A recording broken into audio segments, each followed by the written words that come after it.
Bienvenue à votre édition de cette semaine dans d'Autriche, le 28 mai 2023, la dernière du mois de mai.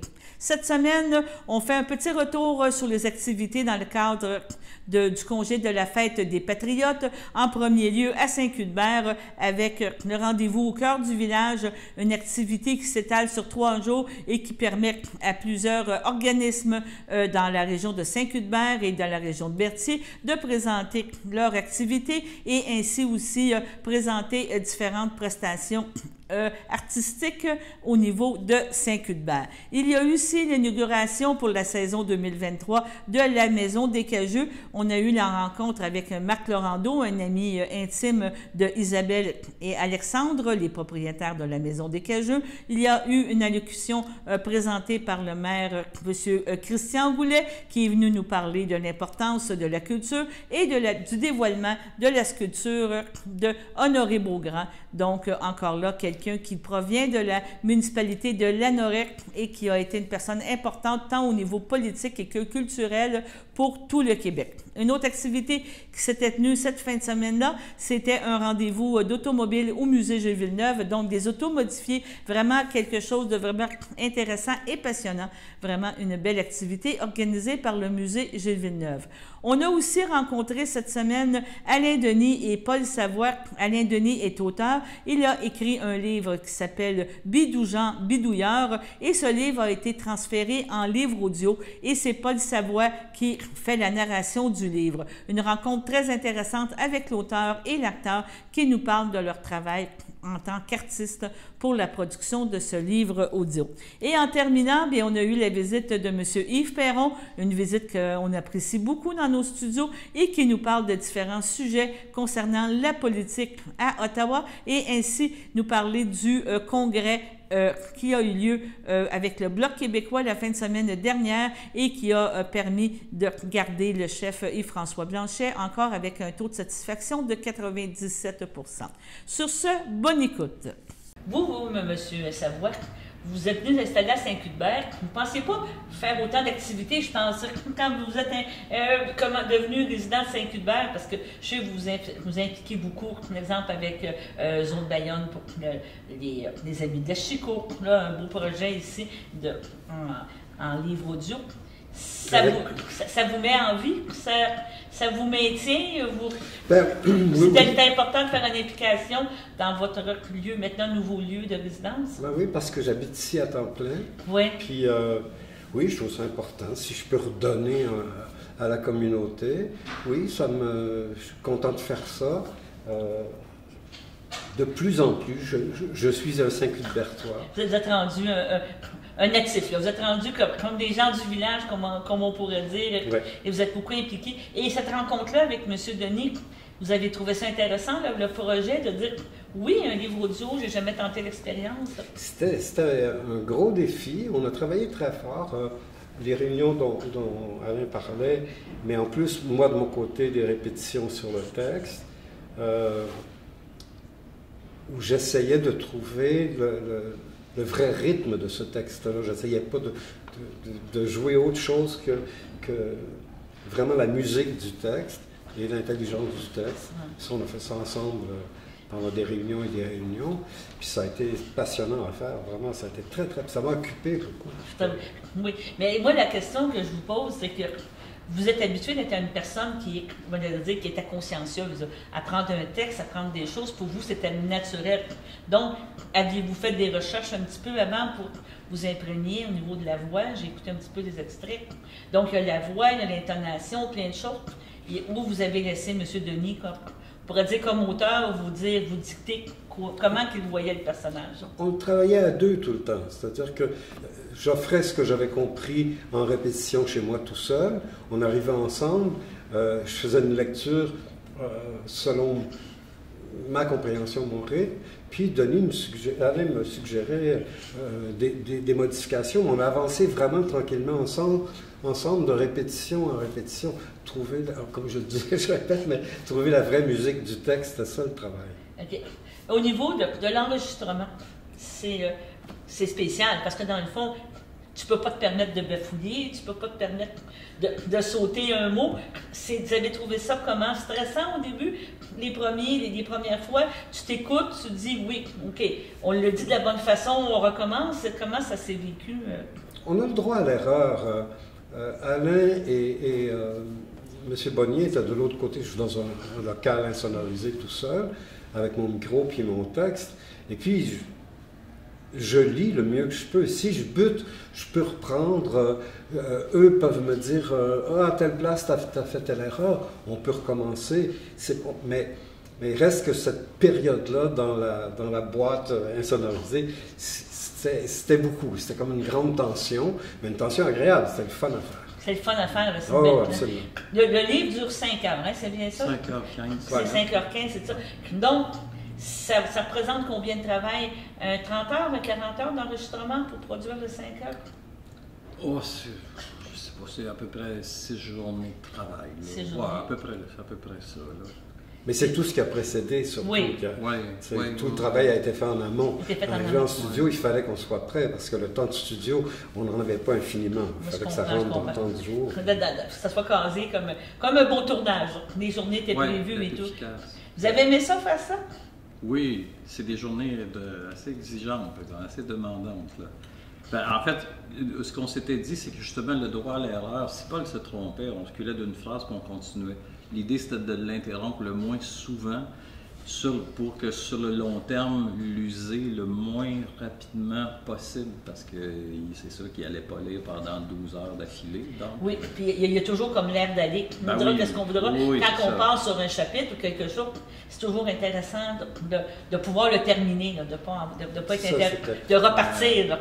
Le chapitre se nourrit de lui-même. À mesure qu'on avance, on est appuyé sur quelque chose, mais il y a une course en avant qui est très intéressante. Là, vous êtes fiers du résultat? Sûrement, là, oui, mais vous avez... oui, on en est content, oui.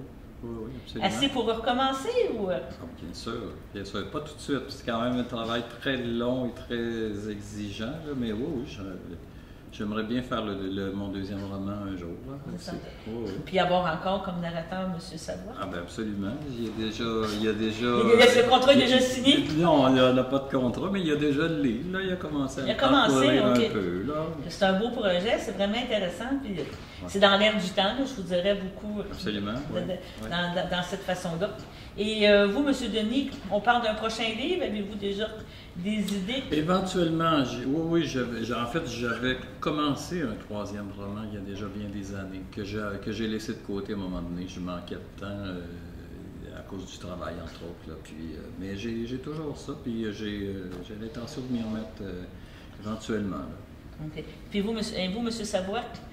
Un retraité, un retraité actif, on pourrait dire? Oui, on peut dire retraité actif, parce que le terrain que j'ai, je dois m'en occuper. Ouais. Et puis déjà, cette année, maintenant, à ce temps-ci de l'année, c'est beaucoup de travail.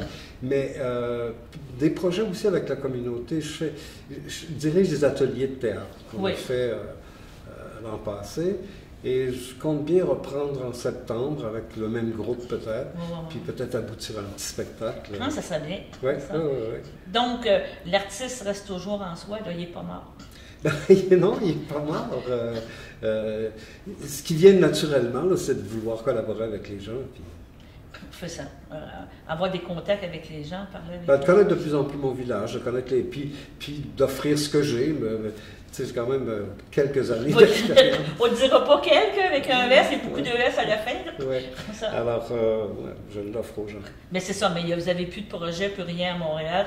On me l'a dit dans les grandes villes de la province, non, je crois pas. Je pense que je me suis retiré les voitures. Il y a un film dans lequel j'ai travaillé avec Bernard Raymond, pour qui j'avais déjà travaillé pour le journal d'un vieil homme. Et là, il y a un film qui est censé sortir, on a fait un film déjà en début de pandémie, là, qui devrait sortir en juin, je ne sais pas exactement quand, très bientôt. D'accord, ce serait votre chant du cygne, on pourrait dire. Ça serait mon chant du cygne, à moins que... Si Hollywood appelle. Oui, c'est ça. Ou une proposition, comme on dit toujours, qu'on ne peut pas refuser. Là. C'est ça, voilà. Vous avez rejouer dans Godfather, maintenant. Ah, ok, ça serait bien.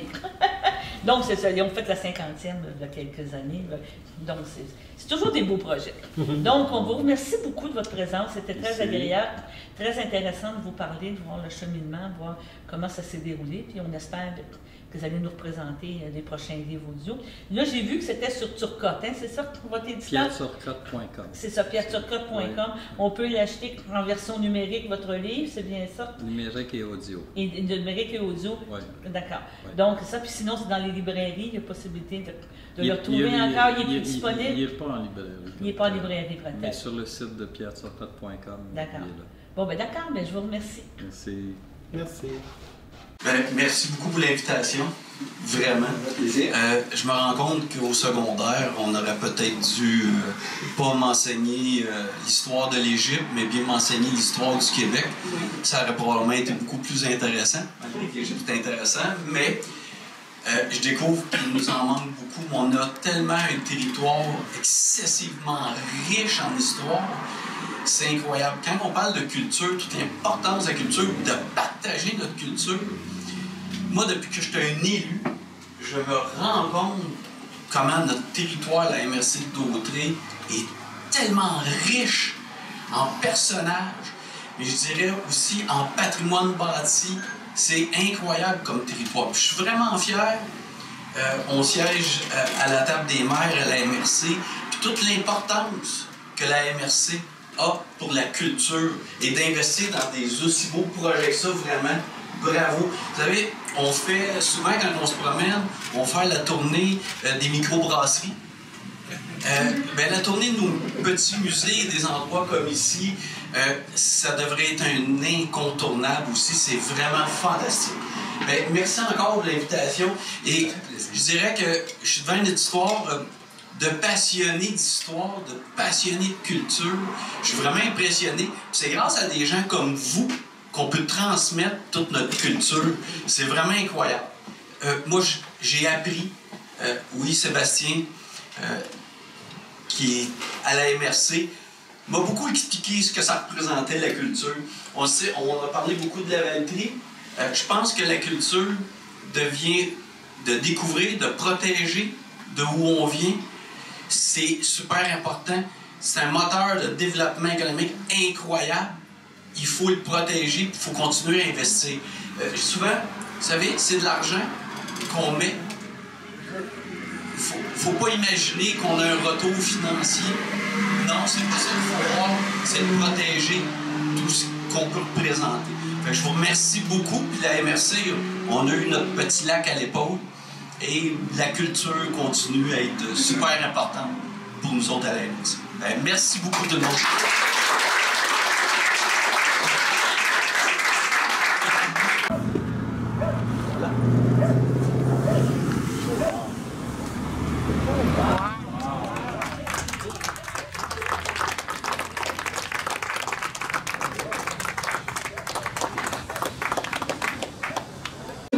Oui, parce que c'était important de restaurer la mémoire de ceux qui ont développé le Québec et en même temps le Canada, parce qu'on était quand même interdépendants grâce à l'industrie du bois, les créateurs de ça, les courageux draveurs-cageurs qui transportaient le bois sur le fleuve. Et ceux qui ont eu l'idée aussi de faire ça, ça a été une industrie importante pour le Québec. Ça l'est à un moindre degré maintenant. Mais pour notre développement, c'était majeur. Et même à une époque, vous qui êtes journaliste, les journaux n'auraient pas pu être imprimés sans de l'industrie du bois, hein, malgré tout, la pulpe. Et maintenant, c'est autre chose. Mais alors oui, c'est important qu'on se souvienne de ça. Alors, j'admire beaucoup la ténacité d'Alexandre Pampalon et de sa conjointe qui, pendant des années, ont développé et ont voulu implanter un musée, un lieu de mémoire pour tout ça. Alors, je suis très content d'être ici et de voir tous les beaux objets qui s'y trouvent et que l'on rappelle la mémoire de cela. Et aussi, à l'occasion aussi d'un poète, hein, je crois, le poète national qui s'appelle, attendez, c'est Honoré Beaugrand, voilà, une station de métro qui est nommée en son nom d'ailleurs, et donc on appelle Honoré Beaugrand, dont la mémoire est un peu liée à cette histoire, parce qu'il l'a connu et parce qu'il y a des allusions aussi dans son œuvre. Et il y a un autre facteur aussi que je trouve intéressant, c'est Lanoret était un point de jonction dans l'industrie de transport du bois. Et c'est bien que ça se trouve ici, en fin de compte. Il y avait un train qui transportait le bois et qui passait par ici. Alors, c'est bien que l'on inaugure ça. Alors, je suis très curieux de voir ce que ça va donner, mais vraiment ravi d'être ici et de voir que l'on va se rappeler d'un passé important. On a parlé beaucoup l'année passée à la Maison des Cageux de Joe Montferrand. Oui. C'était quasiment une légende urbaine, mais c'était un monsieur qui a existé pour le vrai. Et là, ben, on revient, puis c'est Honoré Beaugrand. Ça commence à faire beaucoup de gens importants dans la même région. Là. Oui. Joe Montferrand, une légende chantée par Vigneault, nommé Labraque aussi, qui était un folkloriste à une époque, mais Vigneault aussi, a vraiment perpétué le personnage. Oui, c'est important aussi de se rappeler que ce personnage légendaire, héroïque aussi à sa manière, est célébré par la même occasion.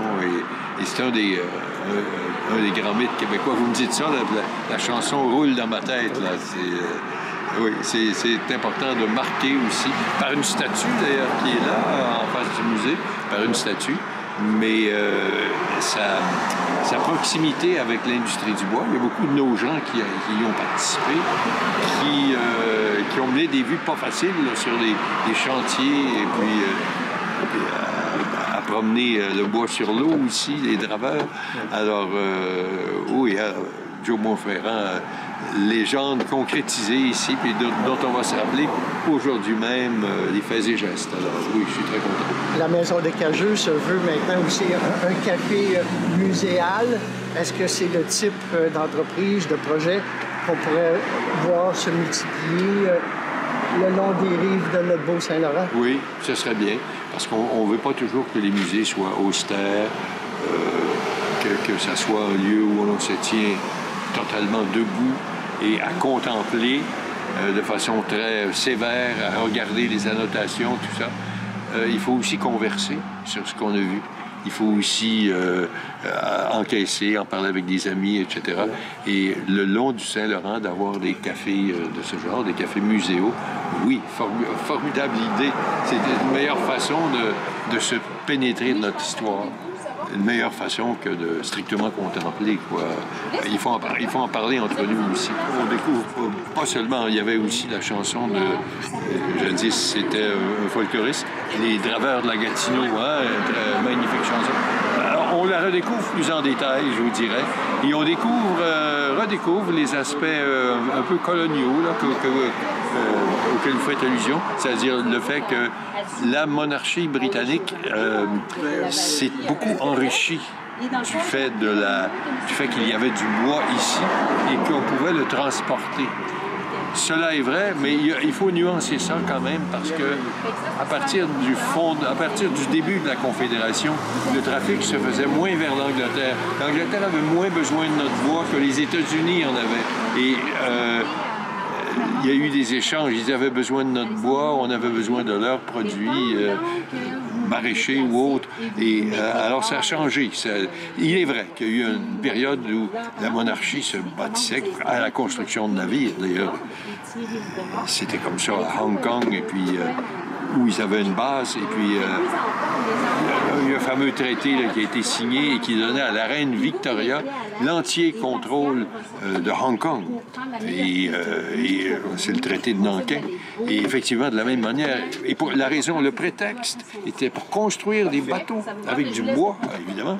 Et c'était ça, là, en réalité, c'était pour avoir un contrôle qui leur a servi pour l'opium par la suite. Là. Mais de même manière, il est certain qu'il y a une dimension coloniale au développement du bois. Mais les gens d'ici en profitaient quand même un peu. Et graduellement, ce trafic-là, après la Confédération, s'est enlevé beaucoup vers les États-Unis. L'axe a changé.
ça va? Ça va très bien, toi-même? Tu es de passage dans cette belle journée dans nos studios. Eh bien oui. Ça faisait longtemps qu'on ne t'avait pas vu en personne et tout. Yves, on a différents sujets à parler aujourd'hui. Tu as fait un communiqué concernant justement les emplois d'été avec Canada. Tu étais vraiment déçu, tu as eu des choix déchirants à faire. J'ai vu que tes collègues aussi en ont parlé un petit peu. On a tous dénoncé, en fait. C'est plate parce que c'est un beau programme qui répond bien aux besoins de la communauté, mais tu sais, déjà, les années antérieures, on répondait à peine la moitié des demandes.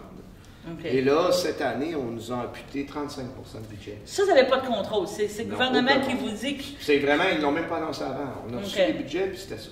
Et ça, dans le fond, ce qu'ils ont fait, c'est qu'ils avaient augmenté pour la période de COVID. Ouais. Et là, ils sont retournés au budget pré-COVID, bien pas indexé. Là, à un moment donné... Bien, c'est ça, parce que les salaires ont monté. Oui. C'est ça, tu sais, les montants... Ça a été bien difficile, c'est ça. Il y a beaucoup d'organismes qui n'ont pas vu leur demande remplie. Mais tu es vivant encore? Tu n'as pas eu trop de bêtises? Non, les gens comprennent, sauf que... Puis nous, on ne contrôle pas tout non plus. Les gens comprennent ça, là, sauf que c'est dommage, parce qu'on a des petites entreprises qui en ont besoin. Là, on a dû faire des choix. On a centré sur les organisations à but non lucratif, puis sur le communautaire davantage. Mais ça veut dire qu'il y a d'autres gens qu'on n'a pas pu remplir. Puis même, je dirais, même ces organisations-là, la plupart, on ne répond pas à toutes les demandes d'emploi. Toutes les demandes d'emploi. C'est ça qui est plate. Mais dans le fond, ce qu'on fait, nous, c'est qu'on dénonce, qu'on fait pression pour que ça s'améliore l'an prochain. Ça ne peut pas rester comme ça. Est-ce que c'est à la Carte du Canada? C'est un programme qui n'est pas canadien. Non, mais je veux dire, mais les sommes allouées ont vraiment diminué sont revenus partout. Là. Il n'y a pas eu de préférence, il n'y a pas eu de favoritisme, comme on dirait. Par rapport, il y a des comtés qui en ont eu plus ou moins. C'est des montants qui sont octroyés selon la population des circonscriptions. OK. Donc, des fois, si vous voyez dans les annonces, vous avez l'impression que dans Berthier-Masquinongé, on entend d'argent, c'est parce qu'il y a moins on est plus rural, on a moins de population, mais en général, c'est les mêmes proportions.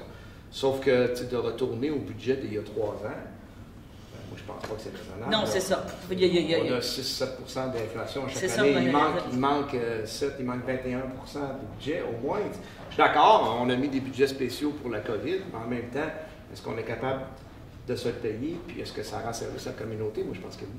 Bien, c'est ça, oui, c'est l'importance. C'est souvent pour combler des vacances aussi. Et voilà. Il y a eu aussi des problématiques administratives, là. Des demandes qui avaient été faites qui ne sont jamais rendues. Ah oui, oh mon Dieu. Des gens qui nous contactent, mais là, vous n'avez pas répondu, puis on regarde, puis ils ne sont pas dans les fichiers, ça veut dire que c'est Emploi Canada que ça a bloqué, à quelques exceptions. Mais donc, j'imagine qu'on est en ajustement. Là. Mais tu sais, je vous dirais un bon petit truc, pour moi, je peux dire, tu sais, un bon petit truc, c'est que j'envoie mon dossier aussi au bureau, tu sais, au bureau du député. Tu sais, en voulant dire, regarde, le député, là, mon numéro de permis, mon numéro de choses, tu sais, de confirmation, mais non, mais c'est vrai que les gens pourraient faire ça, mais en même temps, on n'a pas vraiment, si on reçoit le dossier. Oh non, je comprends. Mais de toute façon, c'est de l'administratif, là. Il y a eu des flagos, mais le gros dommage, c'est le 35 du budget, c'est 312 000 C'est gros. C'est beaucoup d'argent. Oui, pour aujourd'hui, là, pour une circonscription comme Berthier-Masquinongé, c'est beaucoup. Mais bon, l'année prochaine, on va faire mieux. Un autre sujet maintenant, on parle d'une pétition de la volonté de la part du Bloc des Québécois de faire augmenter les pensions de vieillesse et tout ça. Est-ce que ça y aboutit? Est-ce qu'on ressent, on va dire, un engouement ou quelque chose? Moi, je pense que ça lève dans la population. Les gens de l'ANJAR et de la FADOC se sont mobilisés, se sont déplacés sa collecte parlementaire. Ça, c'est un bon signe. C'est ce qu'on a fait avec la gestion de l'offre. Oui. C'était avec les agriculteurs. Fait que si les gens se mobilisent, je pense qu'on a plus de chances de gagner. Puis l'idée, c'est que la pétition, on a déjà fait ça l'année passée. Puis évidemment, il faut faire une suite. Là, ce qu'on a fait, c'est qu'Andréane Larouche a déposé un projet de loi. OK. Qui dit la pension est augmentée à partir de 65 ans.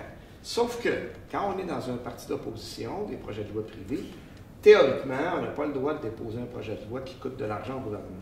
OK. Il appelle ça la sanction royale, il faut l'autorisation du gouvernement. Fait que là, on fait pression pour avoir l'autorisation du gouvernement. Dans les deux cas, si on fait rien, on n'aura rien. Fait qu'on pousse, comme vous voyez, on pousse tant qu'on peut dans tous les sens, les directions, mais il n'est pas question qu'on abandonne cette lutte-là. On a fait un colloque à Grande Bay avec la porte-parole, Andréane Larouche. Oui. Et les spécialistes qu'on a reçus nous ont confirmé la vision qu'on avait. C'est que dans le fond, le gouvernement, en augmentant la pension à 75 ans, ce qu'il dit, s'il dit aux 65, 75 ans, aller travailler, on a besoin de main-d'œuvre. Oui, puis aller piger dans votre fond, là. Oui, mais c'est une grave injustice parce que c'est pas tout le monde qui a eu les mêmes chances. Oui. c'est pas tout le monde qui a eu l'occasion d'avoir un emploi qui n'est pas maganant physiquement. Oui, moi, ça, Les gens s'entend, travaillent ouais. très dur, tu sais, puis rendus à 65, ils ne sont plus capables. Oui, oui. Et niveau d'éducation, peu Oui. importe, c'est pas au gouvernement de forcer les gens à aller travailler. Si on veut que les gens de 65, 75 ans travaillent, moi je suis d'accord. J'ai plein d'entreprises qui me le demandent. Ah, j'ai mon employé, il y a 66, là, il ne veut pas prendre sa retraite. S'il prend sa retraite, il ne pourra plus travailler, puis il va s'ennuyer, mais il aime ça travailler. Mais s'il travaille pendant sa retraite, il va le payer en impôts. On peut-tu lui donner des exemptions d'impôts? Augmentons la pension de tout le monde à 65 ans, puis donnons des exemptions d'impôts à ceux qui veulent et peuvent travailler. Ils peuvent travailler. Comme ça, on aura une société plus juste. Ah, c'est C'est ça bien. l'objectif. Je vais te ramener encore sur notre fameux C282. Oui. Comment ça va? Bien, ça va mieux que ça allait. Parce que vous savez que les conservateurs ont bloqué le comité. Parce que là, la fin de session arrive, ça va vite. Et justement, donc ça va mieux que ça allait dans le sens où pendant la pause parlementaire, la dernière pause parlementaire, on avait fait de la mobilisation. Moi, j'ai passé 2 jours complets au téléphone avec le monde agricole du Québec, le monde agricole du Canada, le matin en français, l'après-midi en anglais. Et pour dire aux gens, communiquez avec vos députés conservateurs et mettez-leur la pression. Parce que ça n'a pas de bon sens ce qu'ils font, ils trichent, ils savent qu'ils perdent le vote, puis là, ils nous retardent. Fait que ça a débloqué après, donc ces pressions-là ont fonctionné. Sauf qu'ils ont fait perdre du temps. Et là, on a fait la première heure de la 3e lecture. Ouais. La 2e heure est le 22 septembre. Ah, Moi, on mon n'a pas de objectif, juin, là, c'est c'était- ça qu'on non, c'est s'entend, là. Si on se souvient, au début du projet de loi, là, j'espérais que ça Le allait aussi target, vite c'était qu'en le- 2021. le J'aurais target, aimé c'était qu'il soit juin, là. fini. Tu sais, bon, là, il ne sera pas fini. Il va arriver au Sénat en octobre. C'est plate, mais c'est ça. Mais là, on pousse pareil, puis j'ai des contacts avec d'autres députés qui ont des projets de loi privés pour essayer de changer de date. Des fois, on pouvait changer avec quelqu'un. Intervertir, ouais. Si quelqu'un entend ça, puis il voulait changer de date. Toutes Mais, les options sont ouvertes. Évidemment, tout le monde veut que son projet de loi aille vite, donc c'est pas facile à obtenir. Je ne veux pas me faire l'avocat du diable, Ouais. mais septembre, tu me parles de septembre, octobre, il y a toujours un épée de Damoclès. Pas qu'on dise, il peut se passer n'importe quoi. Là. Non, c'est pas parce que je veux que ça recommence encore une 3e fois, mais non, tu veux pas, mais tu sais, on s'entend qu'on est toujours un gouvernement minoritaire, il pourrait se passer quelque chose, il pourrait arriver n'importe quel événement, puis le NPD dit bye bye boss, puis on s'en va. On est toujours un gouvernement minoritaire, on peut avoir un déclenchement d'élection demain matin. Mais ça, il faut vivre avec ça. Puis en même temps, le fait d'avoir un gouvernement minoritaire nous permet de faire avancer un projet de loi. C'est-tu des bons challenges dans ce sens-là? Bien oui. Ouais. Oui, puis c'est un rapport de force. Hein? Fait que l'opposition est majoritaire. Là, dans ce cas-ci, on a l'appui du gouvernement, mais il y a d'autres projets de loi qu'on fait passer un peu contre la volonté du gouvernement. OK. Tu sais, la relève agricole, la dernière fois, Oui. c'est un bel exemple de ça. Le gouvernement ne voulait pas, on l'a voté, puis là, ben, ça, c'est en application. Ça a pris plus de temps, puisque le gouvernement ne voulait pas, ils ont bloqué un peu, mais là, ça arrive. Mais c'est une façon de gouverner qui est différente, mais qui est peut-être plus profitable. Moi, je pense que je m'en allais dire qu'on a un gouvernement majoritaire qui fait ce qu'il veut, puis t'as pas d'opposition. Ben oui. C'est la meilleure. Pas parce que je veux entre les deux, mais tu sais, quelque chose d'équilibré, on s'entend que même... C'est le meilleur gouvernement. Puis dans le fond, c'est ça que le mandat, quand j'enseignais, j'expliquais ça à mes élèves. Tu sais. Le gouvernement minoritaire, ça devrait durer jusqu'à 4 ans. Ça ne dure jamais 4 ans. La moyenne, c'est 18 mois. Parce que les gens veulent le pouvoir, puis ils veulent être majoritaires. Puis tu sais, pas juste les autres gangs. Ma gang aussi, tout le monde a déjà fait ça. Là, hein? 2014, on s'en souvient. Donc, ce qu'ils devraient faire, c'est faire 4 ans en faisant des compromis avec l'opposition. Puis tu n'es pas obligé d'être toujours en train de faire un compromis avec le même parti. Là, que les libéraux, ils ont triché. Là. Là, ils se sont achetés une majorité avec le NPD. Là, ils nous font des affaires qui n'ont pas de bon sens, comme des programmes dentaires pan-canadiens que les Québécois vont payer pour les autres Canadiens, parce qu'on sait que nous, on en avait déjà un.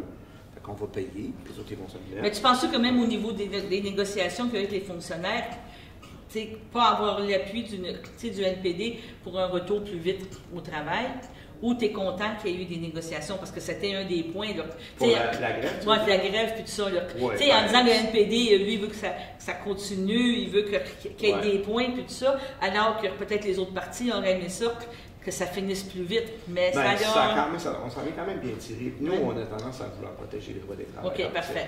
Il faut trouver l'équilibre entre faire rouler l'État. Oui, mais je comprends. Mais tu comprends ma question aussi. On a le droit de grève, on l'a pas. Mais non, mais là, je pense qu'on s'en tire. On s'en est bien sorti. Ouais. Ça. C'est bien. Donc, autrement dit, jouons encore avec un gouvernement minoritaire, travaillons avec un gouvernement minoritaire, mais ça m'amène à la question, tu me dis, t'en parles à tes élèves. Donc, T'en parlais. T'en parlais, mais j'en ai parlé. Mais qu'est-ce que je veux dire, c'est que parler d'un gouvernement proportionnel, ça serait comme aussi une solution plus acceptable. Je pense qu'il n'y a pas... Il n'y a pas un gouvernement au pouvoir qui va vouloir ça, là, mais malheureusement... Tout le monde en parle, malheureusement, personne ne va jamais le faire. On a encore l'exemple de la CAQ à Québec. Ben, c'est ça, qui l'avait promis, la main sur le cœur, puis c'était la dernière élection. Trudeau aussi, en 2015. Ben, c'est ça que je veux dire. Puis, une fois arrivé, le gouvernement, il voit qu'il va avoir un autre mandat. Fait que là, ils ne veulent pas se remettre en question, puis ils le font pas. Puis ça ne coûte pas plus cher que ça, tu sais, les citoyens, on a notre part de responsabilité. Oui, je comprends. On ne le fait pas payer bien cher. Mais c'est dommage, mais c'est comme ça. Moi, je pense qu'il va falloir que ça se fasse à un moment donné, mais des fois, je perds espoir un peu. Peut-être quand on va faire l'indépendance du Québec, là, on va tout refaire en bleu. Partir en bleu. Donc, mais pas la Maison Bleue. On s'entend que la série, la série humoristique, là, qui est un petit peu... C'est de la satire. Là. Je trouve qu'on a une tendance un peu trop forte à se ridiculiser au Québec. Ouais, je vais fermer la parenthèse. D'accord, oui, mais tu sais, quand même, je te fais quand même, tu sais, je te fais un petit aparté, là, c'est ça. Mais, OK, donc, en terminant, on va parler du fameux congrès, c'est la saison des congrès. Je pense que à peu près toutes les parties font ça. C'était une course, je ne veux pas dire une course au chiffre le plus haut, mais c'était vraiment senti dans le sens de 97. Le 97, je l'ai dit en entrevue dans un autre média, c'était un vrai vote. C'était un vrai isoloir, puis les gens ont été très libres de voter. Non, mais donc, puisque des fois, c'est critiqué en disant « Ah, c'est un show de boucan, ils font des gros chiffres. » Ça veut dire on cherche le 3 c'est des 10 qui n'ont pas voté. J'y cherche moi aussi. Bon. Non, mais tu comprends. Tu sais, dans le sens, mais c'est un bel appui, là. Dans le sens que pour votre parti, les militants la sont stabilité. contents, puis en même temps, François Blanchet est tellement habile. Depuis qu'il est là, il a quand même changé. On a parlé souvent ensemble là, du temps que j'étais président. Puis mais c'est ça, mais c'est un peu à toi. C'est grâce à toi que François est arrivé. Oui. En fait, moi, j'ai participé à mettre en place les conditions pour que François puisse s'en venir. Mais c'est pas à moi qui a le mérite de 32 députés. Puis de la situation actuelle, c'est François Blanchet qui a changé ça. Avec sa verve, avec son sens de la répartie, avec son calme, son pragmatisme. Ouais. Puis la façon dont on a apporté de travailler, d'être raisonnable, puis d'être intelligent. Je pense que les Québécois, ils aiment ça, quand le monde sont intelligents. Mais c'est... Puis on les prend pas pour des cons. Il y a certaines formations politiques, là, puis je n'aimerais pas personne pour ne pas tomber dans le populisme, là, mais il y a des gens qui prennent vraiment les citoyens pour des cons. Quand tu répètes la même affaire toute la journée, tu répètes des slogans qui sont même pas vrais, puis là, des fois, ça marche dans les sondages d'opinion. C'est ça qui est triste. C'est ça qui est difficile. Il y a beaucoup de gens qui ne sont pas informés. Mais au Bloc québécois, on considère l'intelligence des électeurs. En fait, ce qu'on veut, c'est améliorer les choses. Au-delà, c'est ça la différence. Ne pas le faire pour être élu, le faire pour bien faire. Oui. Puis pour améliorer. Il y a quelqu'un qui m'a dit, M. Destricaire, qui est l'ancien président des producteurs d'œufs du Canada, il m'a dit quelque chose d'intéressant que j'essaie de garder. Parce que j'étais longtemps à dire, je ne suis pas un vrai politicien, parce que moi, la partie partisane, on va dire ça pour gagner des points. Je veux être transpartisan. Oui, c'est ça. Il y a deux catégories de personnes qui font de la politique. Des politiciens qui prennent des décisions pour la prochaine élection. Puis il y a des hommes politiques, des femmes politiques qui prennent des décisions pour la prochaine génération. C'est ça. On va essayer de faire ça. Puis je pense que c'est ce qu'on essaie de faire au Bloc. C'est ça. Puis tu es allé, je sais que tu es beaucoup impliqué aussi au niveau de la nation autochtone, des choses qu'on a ici, des réserves qu'on a ici, des réserves, là, mais des gens. Et c'est une de leurs philosophies, eux autres, qu'ils ne voient pas, quand ils prennent une décision, ils ne prennent pas de décision pour 1 an, 2 ans. Ils pensent à une génération, puis même 2 générations. Il faut penser long terme. Il faut penser long terme. Puis je pense que si on ne fait pas ça, on ne fait pas notre job. Je pense encore, moi, que la politique, ça devrait pas être une carrière. C'est une période de service public. Mais là, tu sais, on tombe dans un débat. Je ne veux pas avoir l'air du vertueux. Là, non. Loin d'être parfait, j'ai plein de défauts, puis c'est sûr que j'ai fait des erreurs. Mais on essaie de travailler pour mais bref, on pourrait dire que le Bloc québécois qui renaît de ses cendres comme un phénix, c'est ça? Qui renaît. Voilà. Tu es en partie responsable. Ah oui, là, je pense que... Ça, je lis pas ça, là. C'est une belle fierté pour moi. Et que là, le congrès comme ça, que ça amène des gens et tout. Puis là, c'est ça, je voyais la différence. La dernière fois, en 2019, j'étais président.